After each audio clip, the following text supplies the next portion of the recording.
As we speak, Philadelphia is hosting the parade to honor the Eagles' Super Bowl win. Eagles fans, naturally, out in droves to celebrate with the players who brought home the franchise's second Lombardi trophy. I want to revisit something that we discussed in the that's right, bring it in tight. That we discussed in the 2-week build-up to the Super Bowl about the legacy of Patrick Mahomes, the greatness of Mahomes, the Chiefs, all that stuff, and how Mahomes' greatness was preventing guys like Josh Allen and Lamar Jackson from achieving their true greatness, right? All these Hall of Fame quarterbacks that were never going to have a Super Bowl because of Patrick Mahomes. Fast forward to the Super Bowl where the Eagles absolutely smash Kansas City and expose them as the weakest Kansas City team we've seen in years. Offensive line issues, running issues, a below-average Travis Kelce based on what we've seen in the past, and a defense that, while it did a good job against the run, couldn't keep up with the Eagles' passing attack. I wonder, after watching Philadelphia smash Kansas City like that, how do we now view Josh Allen and Lamar Jackson? This was the year to take out the Chiefs. It turns out now this was as vulnerable as they've been, and yet, once again, Kimberly Martin, I'll turn it over to you. The idea that Lamar and Josh couldn't get past this year when the Chiefs were at their weakest. Discuss. Honestly, I hate how do they look bad? Who's to say that the Ravens and the Bills wouldn't have looked as bad against this Philly front? Who's to say that they would have fared any better than the Chiefs? I think what this loss does do is sort of give more of the credence to Mahomes is their kryptonite. So, like Josh and Lamar can't get through Mahomes, no matter how the Chiefs as a whole look, they just can't get through him. But the idea of this makes them look worse. Honestly, last year, I thought the Ravens missed a golden opportunity to get to the Super Bowl. The Chiefs looked vulnerable. Didn't happen. But to say those two, Lamar and Josh Allen, looked bad, I just think that's a bridge too far to cross. Stephen A. Couple of things. Kimberly, I say this respectfully to you, to everybody else in this business. Seriously, I'm being very serious. I'm not joking. Are you? I am. We got to stop worrying about, we say stuff like, I hate this question, I hate that question. That's them. Because they hate us asking these questions. You notice that you cover sports, and no matter what you say, Kimberly, somebody gonna pick it apart. They misconstrue what you say. And then we got to couch it with a whole bunch of, laudables, and we got to make sure that I'm tired of all it. Take too much damn effort. We entitled to talk sports. You know what I'm saying? If we didn't talk sports, they wouldn't get paid the money they paid to get paid to play the sport. Okay, right. So we contribute to elevating the interest in the sport, just like everybody. If they, you know what? And so many times, Jay, I've said this on many occasions. I wish sometimes, particularly in the modern day era, that these players would reflect back to what life was like when you were playing during COVID. How did you feel looking at people watching you on video instead of being in attendance? How did you feel about playing in an empty stadium or an empty arena? Rough. Did you like it then?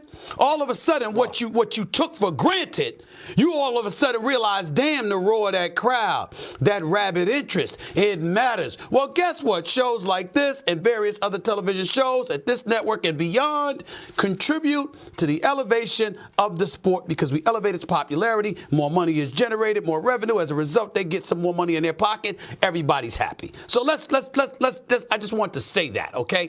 Now let me say this to you. Neither Lamar Jackson or Josh Allen walks away from here looking bad. Do you know why? Because the Super Bowl didn't come down to some moment where Jalen Hurts just showed up and the game was on the line and it was a nail biter and he delivered the goods that Josh Allen and Lamar Jackson couldn't. No. Kansas City got their ass kicked. They got bum rushed by a front four that slaughtered Patrick Mahomes, that had Andy Reid looking like an average coach, that's got Travis Kelce wondering about retirement. This is what they did. I mean, it is amazing. And listen, I'm not saying this to disrespect anybody, okay, because I want to make sure that I'm very, very clear about what I'm about to say. Chris Jones is an absolute stud. Put me up on the camera when I say this, please, because it's very important. Chris Jones is an absolute stud. What did y'all say? We see this brother crying for the national anthem. Mm-hmm. We see this brother crying when they're about to win the Super Bowl. That brother just had a melancholy look on his face rife with helplessness because he knew that what he couldn't do was go out there and play offense for the Kansas City Chiefs. There's nothing he could do. He had to sit there. He had to sit back and watch that Eagles defense bum rush his boy Patrick Mahomes and the rest of the crew. That was an ass kicking. Let's just understand. Let's remind him that was an ass. That we give Jalen Hurts the MVP. He deserved it because he played well and what have you. But easily it could have been argued that the front four should have been the MVP. What they did to the Kansas City Chiefs was an annihilation. It was an epic beat down on the biggest. The game was 34-0. I don't care about that damn final score. It's 34-0.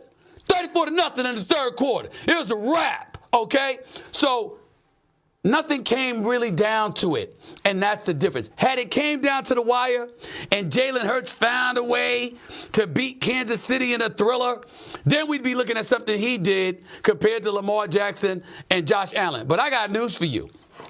The Eagles' defense beat Kansas City so bad, Mitchell Trubisky might have ended up walking away with the Super Bowl championship if he was behind center. That's how bad of a beatdown the Eagles' defense did to Kansas City. The hyperbole for me. All right, take a breath. Well, let me ask you a question, Jay. Jay, before you go, I'm sorry, Kimberly, before you go, let me ask y'all this quick question. In the first half, didn't Patrick Mahomes throw a pick six? And then follow that up with another interception on his own 14-yard line that led to a touchdown. So he basically gave. I'm sorry. I think Mitchell Trubisky could be behind center and watch a quarterback give his team 14 points. That's what he did. All right. That's what happened. All right, come up for air. Enough. That's what happened. Cut him I'm not off. making All right, J-Max up. You are not lying. The game was over at halftime thanks to those two interceptions. And to address everything Stephen A. said, he started off talking about the impact of the sports media world. I appreciate everything he said because he talked about money in your pocket. I'm a player. I'm done playing. I am receiving money in my pocket for being a part of sports media. So, Stephen A., you're absolutely right. I love that you made that point. Feels like he said that 45 minutes ago. He did. I mean, this is first take. So you get in where you fit in, you make your point, you shut up, and you pass the ball. I'm understanding my role as I get used to being here. So you talk about these two quarterbacks. You talk about Josh Allen, Lamar Jackson. I do think that we're looking at them a different way after you watch that Super Bowl. And the reason being so is you talk about Jalen Hurts compared to these two guys. And we said it all along going into the Super Bowl that we don't see Jalen Hurts at the level as them. And everything Stephen A. said is correct. As a football team, the Philadelphia Eagles just killed the Kansas City Chiefs. But at the same time, we're evaluating these quarterbacks on championships. If not this year, then when for Josh Allen and for Lamar Jackson. Because you look at both of their football teams, there was something different about them this year. The Buffalo Bills, you get rid of Stephon Diggs, and you felt like there was a weight lifted over their shoulders. Everybody eats. Josh Allen wins his MVP this year, and they look like they're at a different level.